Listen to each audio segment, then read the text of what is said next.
Et salut tout le monde, c'est Fab, toujours à Hiroshima. Et aujourd'hui, je voulais répondre à une question. Fabien, qu'est-ce que tu faisais comme travail lorsque tu étais en Working Holiday Visa au Japon? Et donc, je travaillais dans un English Café, on appelle ça. Alors, qu'est-ce que c'est un English Café? C'est pas une cafette comme les autres. Le principe est tout simple, c'est les gens viennent, donc les Japonais, ils viennent prendre un café évidemment, mais discuter avec des étrangers en anglais.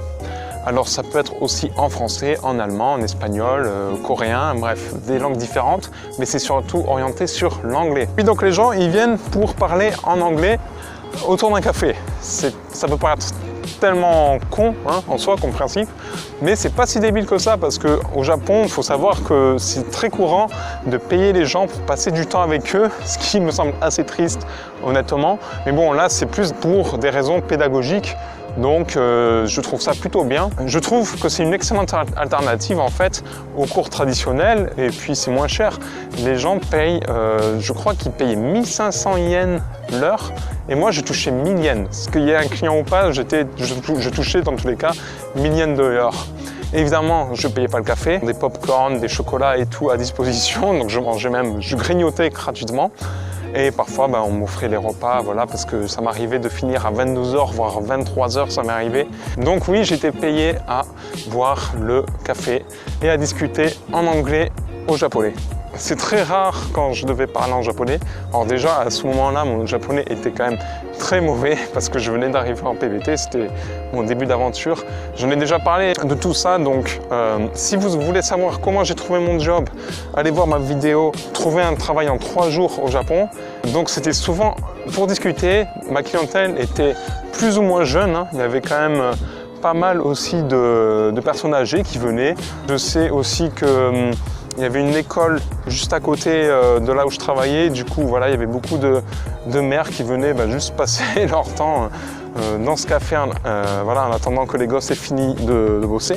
Mais bon, évidemment, il n'y avait pas que des femmes, il y avait aussi des hommes, il y avait de tout.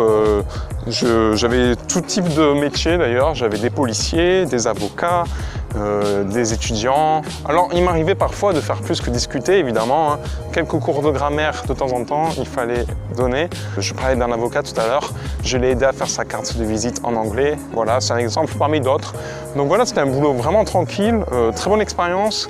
Malheureusement c'était l'ouverture du café lorsque j'ai commencé, donc en gros mon premier jour c'était l'ouverture du café. Donc au début il n'y avait pas beaucoup de clients.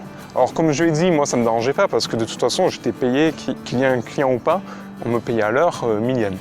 Et en plus au début j'ai quand même tapé des semaines à 35 heures. Je m'étais dit que je pouvais prétendre à un meilleur boulot que celui-là, mieux payé.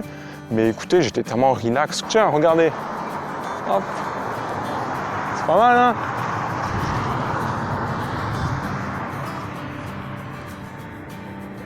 J'espère que cette vidéo vous a plu dans tous les cas. On vous remet la petite vue.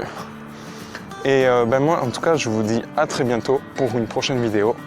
Et en attendant, n'oubliez pas de lâcher le petit pouce en l'air qui me fait toujours plaisir, à vous abonner si ce n'est pas déjà fait. Et surtout, soyez heureux. Allez, ciao!